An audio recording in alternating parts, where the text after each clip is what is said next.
सफलता का सबक। एक 8 साल का लड़का गर्मियों की छुट्टी में अपने दादाजी के पास गांव घूमने आया। एक दिन वो बड़ा खुश था। उछलते कूदते वो दादाजी के पास पहुंचा और बड़े गर्व से बोला, जब मैं बड़ा हो जाऊंगा तब मैं बहुत सफल आसामी बनूंगा। क्या आप मुझे सफल होने के कुछ टिप्स दे सकते हैं? दादाजी ने हाँ में सिर हिला दिया और बिना कुछ कहे लड़के का हाथ पकड़ और उसे करीब पौधाशाला ले गए। वहां जाकर दादाजी ने 2 छोटे-छोटे पौधे खरीदे और घर वापस आ गए। वापस लौटकर उन्होंने एक पौधा घर के बाहर लगा दिया और एक पौधा गमले में लगाकर घर के अंदर रख दिया। क्या लगता है तुम्हें इन दोनों पौधों में से भविष्य में कौन सा पौधा अधिक सफल होगा? दादाजी ने लड़के से पूछा। लड़का कुछ क्षणों तक सोचता रहा और फिर बोला, घर के अंदर वाला पौधा ज़्यादा सफल होगा क्योंकि वो हर एक खतरे से सुरक्षित है, जबकि बाहर वाले पौधे को तेज धूप, आंधी, पानी और जानवरों से भी खतरा है। दादाजी बोले, चलो देखते हैं आगे क्या होता है, और वह अखबार उठाकर पढ़ने लगे। कुछ दिन बाद छुट्टियां खत्म हो गईं और वो लड़का वापस शहर चला गया। इस बीच दादाजी दोनों पौधों पर बराबर ध्यान देते रहे और समय बीतता गया। 3-4 साल बाद एक बार फिर वो अपने पेरेंट्स के साथ गांव घूमने आया। दादाजी को देखते ही बोला, दादाजी पिछली बार मैं आपसे सक्सेसफुल होने के कुछ टिप्स मांगे थे, पर आपने तो कुछ बताया ही नहीं। इस बार आपको ज़रूर कुछ बताना होगा। दादाजी मुस्कुराए और लड़के को उस जगह ले गए जहां उन्होंने गमले में पौधा लगाया था।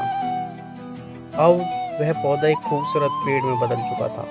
लड़का बोला, देखा दादाजी, मैंने कहा था ना कि ये वाला पौधा ज़्यादा सफल होगा।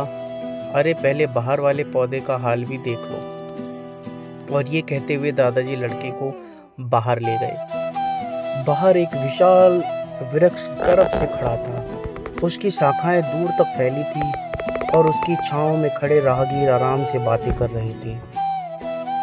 अब बताओ कौन सा पौधा ज़्यादा सफल हुआ? दादाजी ने पूछा।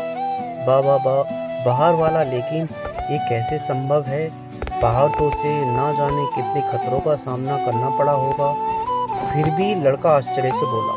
दादाजी मुस्कुराए और बोले, हाँ, लेकिन चैलेंज फेस करने के लिए रिवॉर्ड्स भी तो हैं बाहर वाले पेड़ के पास। आज़ादी थी कि वो अपनी जड़ें जितनी चाहे उतनी फैला ले, अपनी शाखाओं से आसमान को छू ले। बेटे, इस बात को याद रखो, तुम जो भी करोगे उसमें सफल होंगे। अगर तुम जीवन भर सेफ ऑप्शन चूज करते हो तो तुम कभी भी इतना नहीं ग्रो कर पाओगे जितनी तुम्हारी क्षमता है। लेकिन अगर तुम तमाम खतरों के बावजूद इस दुनिया का सामना करने के लिए तैयार रहते हो तो तुम्हारे लिए कोई भी लक्ष्य हासिल करना असंभव नहीं है। लड़के ने लंबी सांस ली और उस विशाल वृक्ष की तरफ देखने लगा। वो दादाजी की बात समझ चुका था। आज उसने सफलता का एक बहुत बड़ा सबक मिल चुका था। दोस्तों, भगवान ने हमें एक मीनिंगफुल लाइफ जीने के लिए बना है, बट अनफॉर्चुनेटली अधिकतर लोग डर डर के जीते हैं और कभी भी अपने फुल पोटेंशियल को रियलाइज नहीं कर पाते। इस बेकार के डर को पीछे छोड़िए। ज़िंदगी जीने का असली मज़ा तभी है जब आप वो सब कुछ कर पाएं जो सब कुछ आप कर सकते हैं, वरना 2 वक्त की रोटी का जुगाड़ तो कोई भी कर लेता है।